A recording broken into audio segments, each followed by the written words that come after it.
They shamed her without a trial, and by sundown the truth would shame them back. Before we go on, tell me where you're listening from, and if you believe justice doesn't always wear a badge, stay with me. The sun hung low over Red Hollow, cutting long shadows across the wooden boards of the town square, dust lifting slow with every step as Eleanor Hayes walked through it. Her boots worn, her dress plain, her head lowered not from guilt, but from the weight of 100 eyes pressing down on her like a hand that wouldn't let go. No one greeted her. No one nodded. They just watched, the way folks watch a storm roll in, certain it's about to break something. Someone muttered first, quiet, almost like a thought that slipped out by mistake. Then another voice picked it up, sharper, louder, until the words gathered into something heavier than sound. Thief. The word didn't need proof. Not here. Not in a place where truth bent easy when enough people leaned on it. Eleanor kept walking, clutching the small leather pouch at her side, the one everyone had seen, the one they had already decided explained everything. The banker had died that morning, sudden and quiet in his office chair, and somehow by afternoon the story had found its shape, and her name fit it too well for anyone to question. At the edge of the square, leaning against the hitching post, Caleb Whitaker watched it all without moving, hat low, eyes steady, the kind of man who didn't speak unless the words mattered, and even then he chose them slow. He'd seen grief before, seen guilt too, and what passed across Eleanor's face wasn't either of those things. It was something quieter, something that didn't ask for mercy because it didn't expect any. The wind carried the smell of dry earth and horse leather as the crowd shifted, forming a loose circle without being told, closing her in without touching her, a wall made of doubt and certainty mixed together. Say it, someone called out, not loud, but loud enough. Tell us where you got it. Eleanor stopped then, just for a second, her fingers tightening around the pouch, and for a moment it looked like she might turn, might speak, might break the silence they were all waiting to hear. But she didn't. She only drew. A breath, slow and steady, like someone bracing against a cold river, and when she lifted her eyes, she didn't look at the crowd. She looked past them, out toward the open land beyond the last building, where the horizon didn't ask questions. It was given, she said, voice low, even, the kind that doesn't try to convince. That should have been enough. It wasn't. A few heads shook. Someone laughed, short and bitter. Caleb's gaze shifted then, not to her, but to the pouch itself, to the way it sagged heavier on one side, to the faint crease along its edge like it had been folded around something more than coins. Details most men missed. Details that didn't fit the story being told. Eleanor lowered her eyes again, not in surrender, but in decision, and without another word she stepped forward, out of the circle, past the stairs, past the whispers that followed her like dust on the wind. No one stopped her. No one reached out. They let her go the same way they had judged her. Easy, certain, finished. But Caleb Whitaker didn't move because something in that silence rang louder than any accusation, and somewhere behind the story the town believed, something else was waiting, quiet, patient, and not yet done. The town moved on before the dust even settled, like it always did, because Red Hollow had a way of burying doubt under routine, boots scraping wood, chairs dragging across the saloon floor, glasses clinking like nothing had happened, like a woman had not just walked out carrying the weight of their judgment on her back. But Caleb Whitaker stayed where he was a moment longer, eyes fixed on the empty stretch of road she had taken, the wind already smoothing over her footprints, erasing her from the ground faster than the town had erased her name from fairness. He pushed off the post slow, the leather of his gloves creaking, and stepped into the square where the echoes still hung, faint but stubborn, like something unfinished. Most men would have let it go. It was easier that way. But Caleb had lived too long on land that punished careless thinking. Out here, one wrong assumption could cost more than pride. His gaze drifted to the spot where she had paused, where her voice had stayed steady in a way that did not match a lie, and then to the memory of the pouch in her hand, the way it had pulled slightly to one side, not loose like coins shifting, but weighted, deliberate. He turned without hurry and headed toward the bank, boots thudding against the wooden walkway, each step measured, not driven by urgency, but by something quieter, a need to see what others had refused to look at. The door creaked when he pushed it open, the inside still holding the stale cool of a room where time had stopped earlier that day. Papers resting where they had been left, chair angled just slightly away from the desk, as if the man who had sat there had simply stepped out and forgotten to return. Caleb removed his hat, not out of habit, but out of respect for the stillness, and crossed the room, eyes scanning without rushing, taking in the small details that spoke louder than any rumor. The clock on the wall ticked steady, but the pocket watch resting near the edge of the desk told a different story, its hands frozen in a quiet moment that did not match the time the town had been repeating all afternoon. Caleb picked it up, turning it between his fingers, feeling the faint warmth it had held onto, like it had been carried recently, not dropped in panic. He set it down carefully, then noticed the crease beneath it, a fold in the paper that had been almost hidden, like something meant to be found only by someone willing to look twice. He slid the letter free, the paper worn but not old, the ink steady, deliberate, and as his eyes moved across the words, the noise of the town outside seemed to fade, replaced by a silence that pressed in closer, heavier, because what he read did not fit the story they had chosen, not even close. He stood there for a long second, the letter held loose in his hand, the truth settling into place without drama, without noise, just a quiet correction to something that had gone wrong. Outside, a laugh rose from the saloon, careless and loud, and Caleb exhaled slowly, folding the paper back along its crease, knowing that the hardest part was not finding the truth, but deciding what to do with it once it found you. Caleb stepped back out into the sunlight with the letter, folded in his hand, the heat of the afternoon settling over Red Hollow like a blanket no one thought to question. The same men who had filled the square now scattered across their corners, leaning against railings, nursing drinks, speaking in half-sentences that carried more certainty than sense, and not one of them looked up when he passed, because in their minds the matter was already done, sealed tighter than any truth could break. But Caleb did not head for the saloon right away.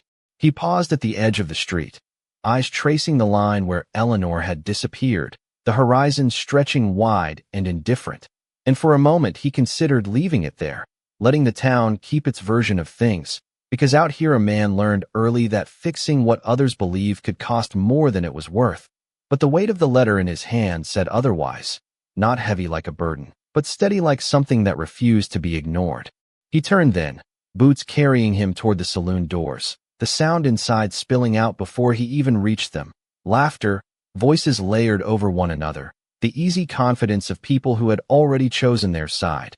And when he pushed the door open, the room barely shifted, just a few glances, a nod or two, then back to their talk, because Caleb Whitaker was not a man who invited questions, and he rarely offered answers. He moved through the room without hurry, past the tables, past the bar where glasses lined up like quiet witnesses, until he reached the center where the light from the window cut across the floor in a sharp line. And there he stopped, not announcing himself, not raising his voice, just standing still until the space around him began to notice. One man falling quiet, then another, the conversation thinning like smoke pulled by a breeze. Someone set a glass down. Another turned halfway in his chair. The room did not stop all at once, but it slowed, and that was enough. Caleb placed the folded letter on the nearest table, beside a ring left behind by a drink, and then, after a second, he set the pocket watch next to it, the metal catching the light just enough to draw the eye, just enough to make someone lean closer without meaning to. He did not say a word. He did not need to. The silence that followed carried more weight than anything spoken, because men who had been so sure only hours ago now found themselves looking at something they did not understand, something that did not fit the story they had repeated so easily.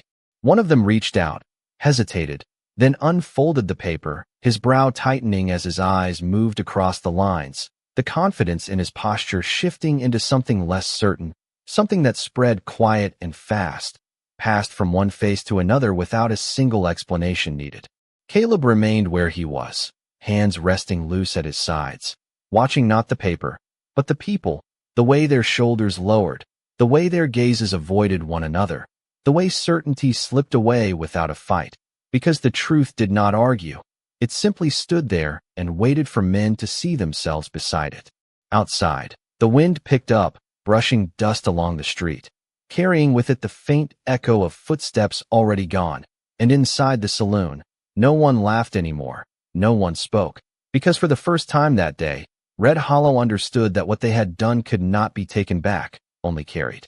No one reached for the door when Caleb turned to leave, because leaving was easier than speaking, and speaking meant admitting something none of them were ready to hold. So he stepped back out into the fading light with the same quiet he had carried in, the saloon behind him heavier now, not with noise, but with the absence of it, the kind that settles after a truth lands where it cannot be ignored. The sky had shifted toward evening, the sun dropping low enough to stretch every shadow thin and long across the street, and Red Hollow looked the same as it had that morning. Same buildings, same dust, same wind brushing past the hitching posts. But something underneath it had changed, something no one could point to but everyone could feel, like the ground had shifted just enough to make a man question his footing. Caleb paused at the edge of the walkway, his eyes drifting once more toward the road that led out of town, the one Eleanor Hayes had taken without looking back, and for a moment he imagined the sound of her steps still echoing out there. Somewhere, steady, unhurried, not running, not hiding, just leaving a place that had already decided who she was without asking her to stay. Behind him, the saloon door creaked open, slow, hesitant, and one man stepped out. Then another, not speaking, just standing there like they had forgotten what came next, their hats low, their gazes fixed on the ground or somewhere far beyond it, anywhere but at each other, because the moment they did, they would see the same thing reflected back, and it was not something easy to carry. One of them cleared his throat, like he might say something, an apology maybe, or a question, but the words never came, because apologies require a person to receive them, and Eleanor was already miles down that road by now, the distance growing with every passing second. Caleb did not turn to them, did not offer comfort, did not soften what had settled over the town, because some things were meant to remain as they were, sharp enough to be remembered. He stepped off the walkway into the dust, boots sinking just slightly, the earth warm from the day's heat, and began to walk toward the far end of the street, not toward the ranch, not yet, but in the same direction she had gone, not to catch up, not to explain, just to make sure that the truth did not stay behind where it could be forgotten again. The wind picked up, carrying with it the faint sound of a loose sign tapping against its chain, a slow, steady rhythm that filled the space where voices had been, and as the first shadows of evening settled deeper, Red Hollow stood quieter than it had in years, not because peace had come to it, but because for the first time, it had nothing left to say. And somewhere beyond the last fence line, where the land opened wide and honest, a woman kept walking, her steps lighter now, not because the town had changed, but because she no longer needed it to. The road stretched long and quiet beyond the last fence of Red Hollow, the kind of road that did not promise anything except distance, and Eleanor Hayes walked it without slowing, the sun dipping lower behind her, painting the land in soft gold that did not care who had been right or wrong, only that the day was ending the way it always did. Her steps were steady, measured in miles that would not remember her name, and the small leather pouch rested lighter now at her side, not because its weight had changed, but because what it meant no longer belonged to the town she had left behind. She did not look back, not once, because looking back would have meant expecting something from people who had already given her everything they were willing to give, and it had not been truth. A mile out, maybe more, she paused near a split in the road where a dry creek cut across the land, the wind moving through it with a low whisper that sounded almost like a voice. And for a moment she closed her eyes, not in sorrow, not in regret, but in something quieter, something like release, the kind that comes when a burden finally finds the ground. Behind her, far enough to be unseen but not forgotten, Caleb Whitaker walked the same road at a distance that respected her silence, his pace unhurried, his presence not meant to catch up but to follow through, because some things a man did not leave halfway done. He had said nothing in the town, had asked for no forgiveness on their behalf, because it was not his to ask, but the truth he carried had not been meant to stay in one place, and neither had he.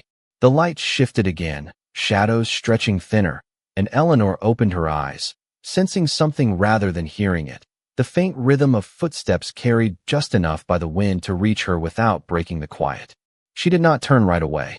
When she did, it was slow, deliberate, her gaze steady as it found him in the distance, hat low, figure familiar but unchanged, the same man who had stood apart when everyone else had stepped closer.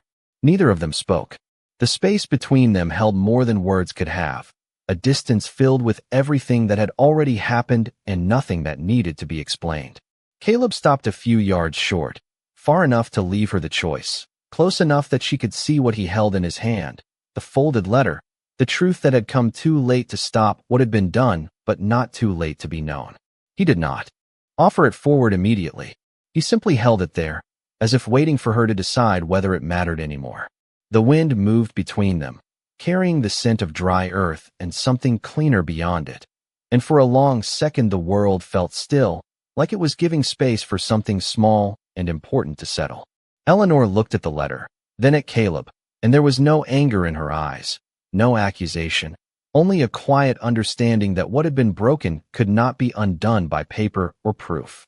Still, she stepped closer, closing the distance by just enough to take what was hers to know, her fingers brushing the edge of the page as she accepted it without a word. Caleb nodded once, not as an apology, not as a request for anything in return, but as a simple acknowledgement of truth where it belonged. The sun slipped lower, the light fading softer now, and as Eleanor turned back toward the road ahead, the letter resting in her hand, the silence between them did not feel heavy anymore, because some justice did not arrive with noise, only with the quiet certainty that the truth had finally found its way home. The letter felt different once it was in her hands, not heavier, not lighter, just honest in a way nothing in Red Hollow had been. The paper worn at the edges, the ink steady and deliberate like the man who had written it had known exactly what he was doing. And Eleanor Hayes stood there for a moment longer than she needed to, eyes moving slowly across the words, not searching for proof anymore, but for something quieter, something that would tell her whether any of it still mattered now that she was already gone. The wind shifted, brushing past her shoulders, lifting a strand of her hair, carrying with it the faint scent of sage and open land. And behind her Caleb Whitaker remained where he had stopped, not watching her read, not waiting for a reaction, just standing as a man does when he has done what needed doing and understands that the rest does not belong to him. Eleanor folded the letter once, then again, along the same lines it had held before, her movements careful, not out of hesitation, but out of respect for what it represented, and then she slipped it into the pouch at her side, the same pouch that had turned a town against her in a matter of hours, the same one that now held the truth they had refused to see. She drew a breath, slow and even, her shoulders settling, not with relief, but with clarity, the kind that does not change what happened, only how it is carried afterward. When she stepped forward again, it was without pause, her path already chosen before the truth had reached her, and Caleb watched her go not with regret, but with understanding, because some roads were not meant to be walked together, only witnessed at the right moment. He turned then, finally, his boots pressing into the dry earth as he faced back toward Red Hollow, the town sitting quiet in the distance, smaller now under the fading light, as if the weight of what it had done had pulled it down into itself. The sky stretched wide above, the last of the sun slipping behind the hills, leaving behind a dim glow that softened everything it touched, even the hard edges of a place that had forgotten how to listen. Caleb adjusted his hat and began the walk back, not hurried, not reluctant, just steady, because there was nothing left to prove, only something left behind that would not settle easily. As he drew closer, the outlines of the buildings came into clearer view, the saloon, the bank, the square where it had all unfolded, and though no voices reached him yet, he could feel the quiet waiting there, not empty, but full of something unspoken, something that would not fade with the night. Inside the town, men sat with their thoughts instead of their words, hands resting on tables, eyes fixed on nothing in particular, each one replaying the moment when they had chosen certainty over truth and finding no way to make it sit right. Caleb stepped back onto the wooden walkway, the boards creaking under his weight, a familiar sound in a place that no longer felt the same, and he did not look toward the saloon this time, did not look toward the bank, because he already knew what he would find there, the same silence, the same avoidance, the same quiet recognition that something had shifted and would not shift back. He moved past it all, toward the far end of the street, where the last light still touched the dust, and as the evening settled in fully, Red Hollow remained standing, unchanged in shape, but altered in something deeper, something no one could name, only carry, because some lessons do not arrive with noise or force, only with the slow, steady presence of truth that refuses to leave once it has been seen. Morning came without asking permission, pale lights spilling over Red Hollow, as if the land itself had decided to begin again, whether the people were ready or not. And for a while nothing moved except the wind, slow and steady, brushing dust along the empty street where voices had filled the air just a day before. Doors opened later than usual. Boots stepped softer. Men who had once filled the square with certainty now kept to the edges, their routines returning in shape but not in spirit, because something unseen had settled over the town, something that did not fade with sleep. Caleb Whitaker stood near the far end of the street, one hand resting against the wooden post outside the general store, his gaze drifting across the buildings without stopping on any one of them, as if he was measuring not what they were, but what they had become. The bank door remained closed longer than it should have, the sign outside creaking faintly as the wind nudged it, and when it finally opened, the man inside stepped out with eyes that did not lift, not once, not even when he crossed the street where everything had begun.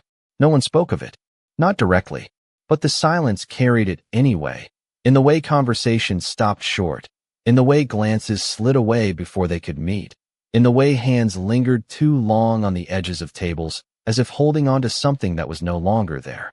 A wagon rolled through town mid-morning, wheels turning slow, the driver unaware of what had shifted here, and for a moment the normal sound of it felt out of place, like something from a different time passing through without understanding.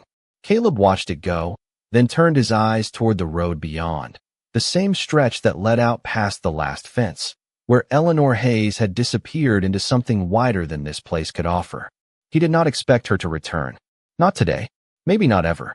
And that was not something he tried to change, because he understood the kind of leaving she had done, the kind that does not circle back for apologies or explanations, only for what is necessary. Near midday, a few men gathered outside the saloon, not to drink, but to stand, their hats low, their voices quieter than they had ever been.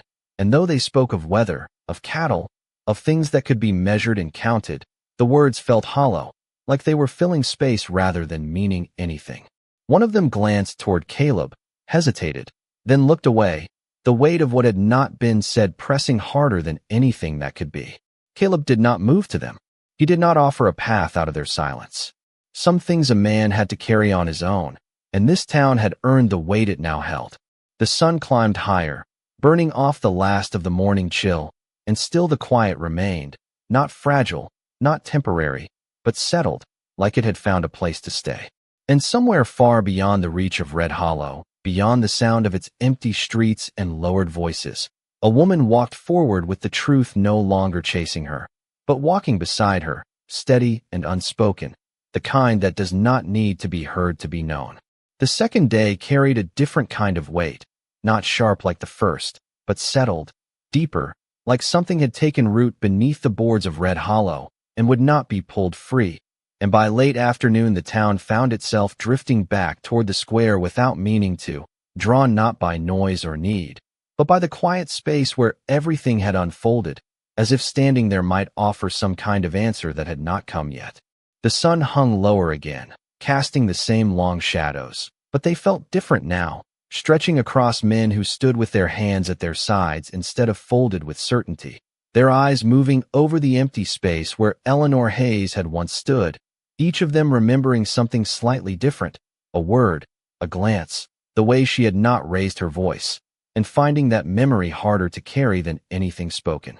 Caleb Whitaker stood apart as he always had, near the edge of the square where the dust met the wood, his posture unchanged, but his presence felt differently now, not as an outsider, but as the only man who had not needed to change his footing when the truth arrived. No one approached him, not because they feared him, but because they understood, in a way that did not need words, that he had not been part of what they now wished they could undo. A breeze moved through the street, lifting loose dirt into the air, soft and restless, and one of the men stepped forward, just a pace, then stopped, his boot leaving a mark in the ground that looked like a question he could not finish.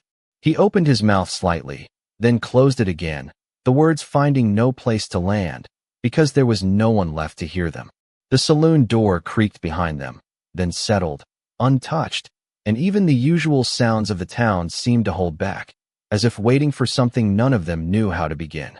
Caleb shifted his weight, slow, deliberate, his gaze passing over the faces gathered there, not judging, not offering anything, just seeing them as they were now. Men who had learned something they had not asked to learn. A few looked up briefly, meeting his eyes before looking away again, not out of shame alone, but out of recognition, the kind that comes when a man sees himself clearly for the first time and does not yet know what to do with it. The sky began to dim, the lights softening at the edges, and still no one spoke, because the truth had already said everything it needed to, and anything added to it would only lessen it. Somewhere down the road, far beyond where the town ended, a faint line of dust lifted for a moment, then disappeared, and no one noticed except Caleb, whose eyes lingered there just a second longer before returning to the square. He did not smile. He did not nod. He simply stood, a quiet witness to what remained after certainty had been stripped away, and as the evening settled in once more, Red Hollow did not try to fill the silence it had earned, because for the first time, it understood that some things were not meant to be spoken over, only remembered, carried forward, and, if a man was willing, changed by. By the third evening, the town had stopped pretending nothing had happened, and that was when the real weight began to settle, not in loud moments or public apologies, but in the small spaces between ordinary things, in the way a man hesitated before speaking, in the way a glance lingered too long on an empty doorway that would not open again for the person they had driven out. The general store saw fewer voices and more silence. Coins placed on the counter without conversation, hands withdrawn quicker than before, as if even simple exchanges now carried something heavier underneath. Caleb Whitaker stood near the water trough at the edge of the street, rolling a small stone between his fingers, not out of restlessness, but habit, the kind that gave a man something steady when everything else shifted. He watched the town without staring, the same way he always had, but now what he saw had changed, not in shape, but in meaning. A boy passed by, no older than 10, glancing toward the square before looking back at his father, as if trying to understand something he had seen but not been told, and the father did not meet his eyes, just placed a hand on the boy's shoulder and guided him forward without explanation. That was how it would stay, Caleb thought, not spoken, but carried, passed down in gestures and silence rather than words. Near the saloon, two men stood facing each other, hats low, their voices too quiet to reach beyond a few feet, but their posture spoke clearly enough, one shifting weight, the other nodding once, both understanding without saying it that something between them had changed, not because of what they had done alone, but because of what they had done together. The truth had not divided them. It had bound them differently, and not in a way that brought comfort. The sun dipped lower again, painting the buildings in a soft light that made everything look almost gentle, but there was no gentleness in what remained, only clarity. Caleb pushed off the trough and stepped into the street, boots stirring dust that settled quickly behind him. And as he walked, the quiet seemed to follow, not because of him, but because of what he represented now, a man who had not joined in, a man who had not needed to step back from anything. And that alone set him apart more than any action could have. He did not carry pride in that, only distance. At the far end of town, where the road opened again into wide land, he stopped, looking out toward the horizon that had swallowed Eleanor Hayes days before, and for a moment there was nothing but wind and sky, the kind of openness that held no judgment, no memory, no need to decide who had been right. He took a slow breath, then turned back toward Red Hollow, because leaving was easy, but staying was what shaped a man, and this town still had something left to learn, even if it never spoke of it again.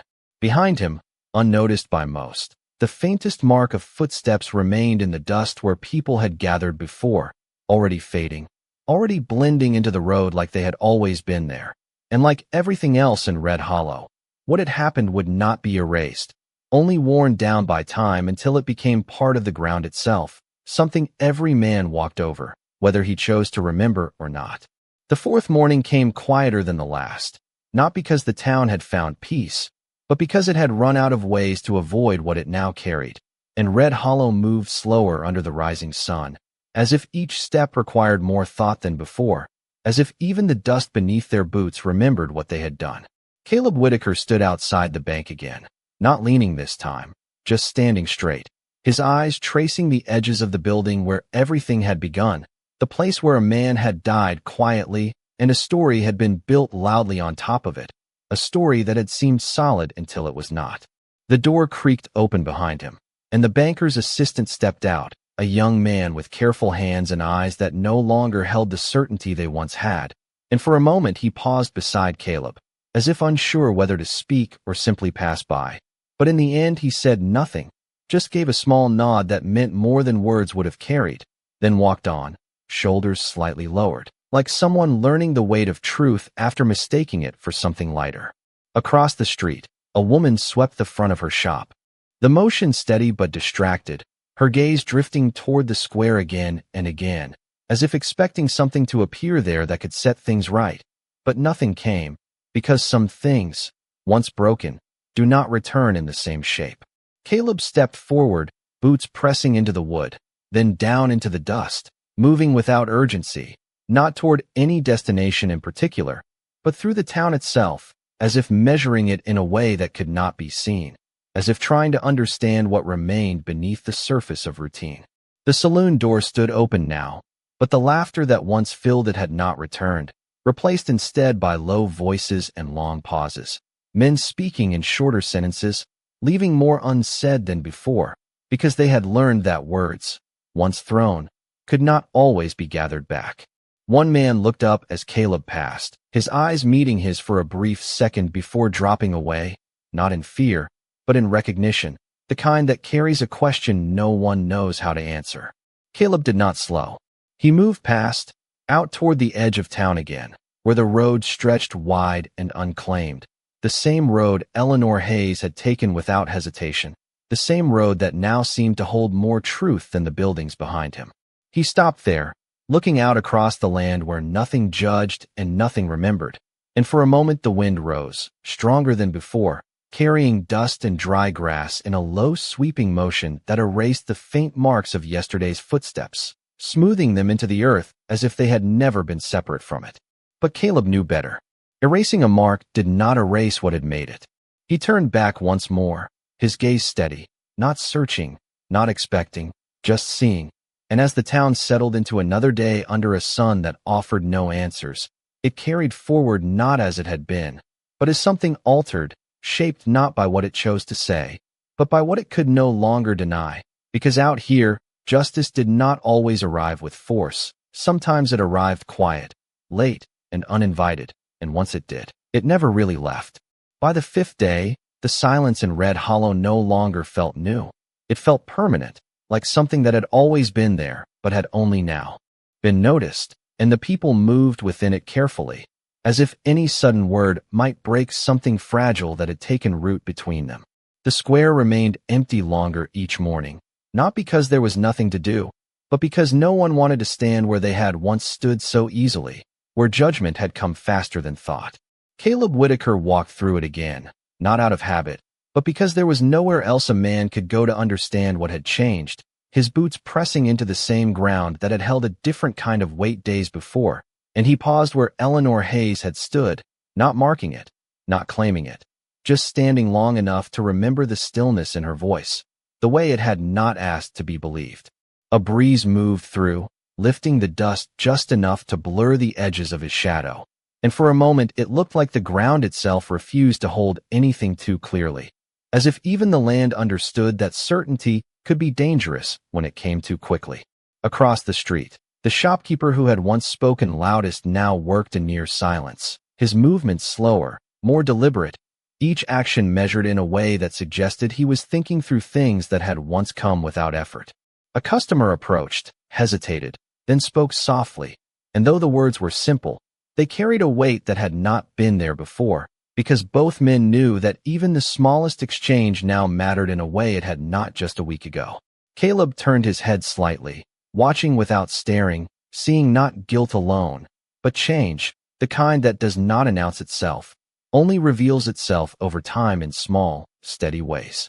Near the saloon, a chair sat empty where someone would have filled it with noise and laughter, and no one moved to take that place, as if the absence itself had become something to respect. The town had not fallen apart. It had not been punished by anything visible. It still stood, boards intact, windows unbroken, routines returning piece by piece. But beneath it all, something had shifted in how the people saw themselves, and that was not something that could be rebuilt with wood or words. Caleb stepped out of the square again, his gaze moving toward the road, always the road, because it was the only place that had remained honest through it all, stretching out without opinion, without memory, offering nothing and everything at the same time. He knew Eleanor would not return for apologies. He knew the town would not find easy forgiveness. But he also knew something else, something quieter, something the others were only beginning to understand, that what had happened here would not be fixed by saying the right thing at the right time. It would only be carried forward in the way they chose to see the next stranger who walked into their lives. The wind picked up again, stronger now, moving through the streets with a steady sound that filled the spaces where voices had once been careless. And as Caleb walked on, leaving the square behind once more, Red Hollow remained standing in that wind, not redeemed, not ruined, but changed, in the only way that ever truly mattered, from the inside out. The sixth day did not bring anything new, and that was what made it different, because by then Red Hollow had stopped expecting a moment that would fix what had already settled into its bones, and instead the town began to live with it, the way a man lives with a scar that no longer hurts, but never truly fades. The morning air carried a dry stillness, broken only by the slow creak of wood and the distant sound of a wagon passing far beyond the hills. And for the first time since it happened, the square did not draw anyone toward it, as if the place itself had been given space to rest from what it had witnessed. Caleb Whitaker stood outside the general store again, his hat low, his posture easy but attentive, watching the small movements of a town learning something it had not asked to learn, the way a door was held open longer than necessary, the way a man stepped aside without being asked, the way voices lowered not out of fear, but out of consideration that had not been there before. These were not grand gestures. They would not be remembered as moments. But they mattered in a way the loud certainty of that day never had. A woman passed by carrying a basket, her pace steady, and when she nearly brushed against a stranger stepping off the walkway, she paused, offered a quiet word, and waited for his nod before moving on. A simple exchange that held more awareness than the entire crowd had shown days before. Caleb noticed it, not because it was unusual, but because it was new, and he understood that change did not arrive in a single act. It arrived in small corrections repeated over time until they became something natural. Near the edge of town, the road stretched out under the rising sun, pale and endless, and though Eleanor Hayes was nowhere in sight, her absence remained present, not as a wound, but as a measure, something the town now carried with every decision it made, whether it spoke of it or not. Caleb walked toward that road again, not searching, not expecting, just following the line where the land met the sky, because it reminded him of something simple, something the town had forgotten for a moment, that not everything needed to be judged, not everything needed to be decided before it was understood. He stopped where the dust began to thin into open ground, the wind moving freely here, unbroken by walls or voices, and he stood there long enough to feel the difference.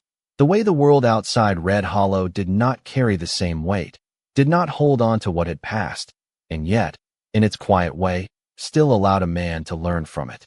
Behind him, the town continued its day, quieter, slower, but not broken, and that was the part that mattered, because what had changed was not the place itself, but the people within it, the way they now paused where they once rushed, the way they now listened where they once assumed. Caleb turned back at last, his steps steady, not heavy, not light, just certain, and as he walked into the town once more, Red Hollow did not greet him with noise or words, only with the same quiet it had come to understand, a quiet that no longer felt empty, but full, carrying within it the one thing the town had not known it needed until it was too late, and the one thing it would not forget again, not if it chose to remain what it had begun to become. On the seventh evening, the wind came softer than it had all week, moving through Red Hollow like it no longer needed to carry anything away, only to pass through and leave what remained untouched. And for the first time since that day, The town did not feel like it was holding its breath. The square stood empty again, but not avoided, not feared, just present, like a place that had been seen clearly and no longer needed to hide behind noise or certainty. Caleb Whitaker stood at the far edge of it, the same place he had always chosen, not at the center, not among the voices, but where a man could see without being pulled into what others believed, and his eyes moved across the town slowly, not searching for change, but recognizing it in the quiet ways it had already taken hold. A lantern flickered to life outside the general store, then another across the street, the soft glow settling into the dusk, not bright, not demanding, just enough to hold back the dark, and in that light, the town looked the same as it always had, wood and dust and open sky, but it felt different in a way that could not be measured. A man stepped into the square, then another, not gathering, not forming a crowd, just passing through, each one slowing for a moment without meaning to, their eyes drifting to the place where a woman had once stood alone and carried more than any of them had understood. No one spoke of her name. They did not need to. It lived there anyway, not in sound, but in memory, in the way they now paused before deciding, in the way they looked twice instead of once, in the way they let silence exist where judgment had once rushed in. Caleb shifted his weight slightly, the wood beneath his boots giving a quiet creak, and for a moment his gaze moved beyond the town, out toward the open land where the road stretched into darkness. And though there was nothing there to see, not even a shadow of the one who had walked it days before, there was no sense of something unfinished, no need for her to return, because what she had left behind had already done what it needed to do.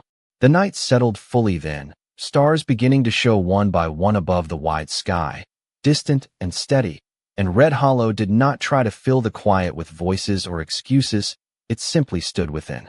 It, carrying forward what it had learned in the only way that mattered, not through words, but through the choices that would come next, the strangers who would arrive, the moments where it would be easier to assume and harder to understand.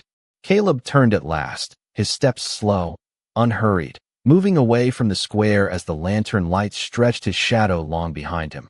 And as he walked, there was no sound of resolution, no clear ending, only the steady rhythm of a town that had been shown something true and had chosen, quietly, to change because of it. And out here, under a sky that did not judge in a land that did not remember, that was enough. Because sometimes justice does not come with a voice or a victory. Sometimes it arrives in silence, settles into the ground, and waits to be carried forward by those willing to walk differently than they did before.